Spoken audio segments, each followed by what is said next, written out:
waxa uu u sheegay inuu aad uga helay balse way ku jeestay waxayna aad ugu jeestay qaabka uu u eg yahay waxaa socday sanadihii waxa uuna helay gabar kale waxaana isbedelay muuqaalkiisii oo uu qurux badnaaday balse ma uusan ilaawin gabadhii ku jeestay ee aadka u bahdishay waxaa la yaab leh isagana la yaab ku noqotay markii ay mar kale noloshiisii ku soo laabatay una sheegtay in ay aad u jeceshahay balse jawaab celintiisii iyo sida uu uga falceliyay ayaa waxa ay dadkii iyo jamaahiirtii caalamka ku noqotay wax aad yaab u leh aan dib ugu laabano bilowgii sheekadooda waxay ka bilaabanaysay waqtiga yaraantooda Jin waxay ahayd gabadha ugu quruxda badan iskoolka dhammaan dadkuna waxay u qireen in ay tahay gabadha u qaatay koobka quruxda gabdhaha iskoolka dhigta balse isagu waxa uu ahaa wiil buuran oo cayiran sidoo kalena xirta oo ku yaalayaal waaweyn inta badan saaxiibadiisa iskoolka la dhigta waa ay ku jeesi jireen waxayna ku oran jireen ma heli doontid gabar ku jeclaata oo saaxiibad ku noqota waxa sanaduhu socdaanba waxay dhameeyeen dugsigii hoose kadibna dib dambe uma uusan arkin Jin oo waa uu waayay kadibna wiilkii jacaylka la ildarnaa waxa uu ogaaday Jin iyo qoyskoodu inay u guureen magaalo kale oo ay ka tageen tii uu joogay wiilkii yarka ahaa ee dugsiga hoose markaa dhameeyay aad ayuu uga murugooday gabadhii uu jeclaa ee iskoolka la dhiganaysay markii uu ogaaday in ay ka tagtay oo ay ka guurtay oo magaalo kale u guurtay waqtiguna waa uu socday waxa ayna da'diisu gaartay 16 sanadood markii uu gaaray da'da 16 sano muuqaalkiisii waa uu isbedelay oo waxa uu noqday wiil aad u qurux badan buurnaantii waa ay ka baaday oo miisaankii waa uu ka dhacay sidoo kale okiyaalayaashii waaweynaa ee uu xiran jirayna waa uu iska dhigay waxa uu bartay gabar magaceeda la yiraahdo Helen waxa uuna awooday in uu la samaysto xiriir jacayl noloshiisii way isbedeshay waxa uu noqday mid aad u farxad badan maadaama uu xiriir farxad badan ka helay gabadhii ilaa ay ka dhacday arrin kadisa ku noqotay isaga maalin kamida maalmaha ayaa waxa si kadis ah uu ku arkay jacaylkiisii hore ee Jin iyada oo dhex wareegaysa xaafadda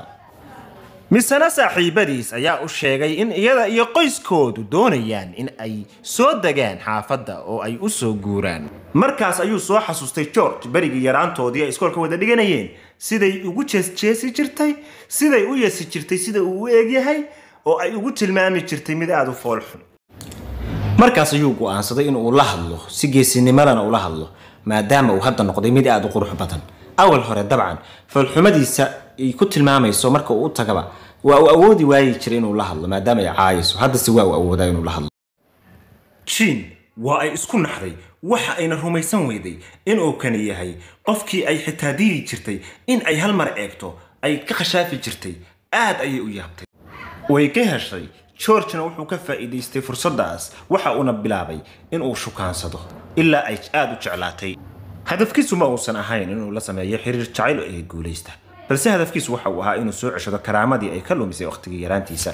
waxa uu isku maleynayay in uu yahay mid ka mid ah dhalinyarada ugu nasiibka badan caalamka maadaama uu laba gabar hal mar uu shukaansado oo la sheekaysto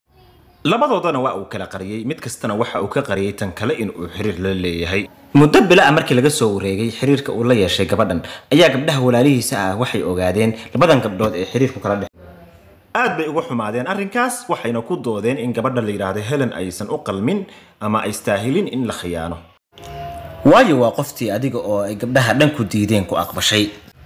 George-na waxa uu dareemayay inuu dambi ku jiro oo damirkiisa ayaa xanuujinayay waxa uuna garan la'aa waxa uu ku dhaqaaqo uu sameeyo markii hore Jin ayaa waxay ogaatay si ay ku ogaatay in uu gabar kale u xiriir la leeyahay iyadana xiriir la leeyahay waxayna go'aansatay in ay xiriirka u jarto balse arrinku intaas kaliya kuma ekay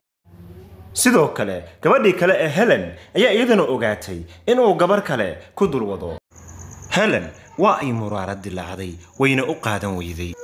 George-na waxa uu ku laabtay sidii uu ahaan jiray barigii uu yaraa waxa uuna garaystay in uu istaahilo waxa ku dhacay waxa uu ka seexan waayay dareenkii damirkiisu ku gubayay ee uu iyo dambigii uu ka galay gabadhii ugu horeysay ee ay jeclaatay ee Helen habeenkiina waa uu seexan kari waayay waxa uu ku biiray koox xubno ah oo fanaaniin ah waxa uuna isku dayay in uu is-ilowsiiyo gabadhii uu khiyaameeyay ee khiyaamada darteed uga tagtay maalin ayaa waxa uu soo furay bas kadibna waxa uu ka qoray hees gabadha uu jeclaaday darteed ee Helen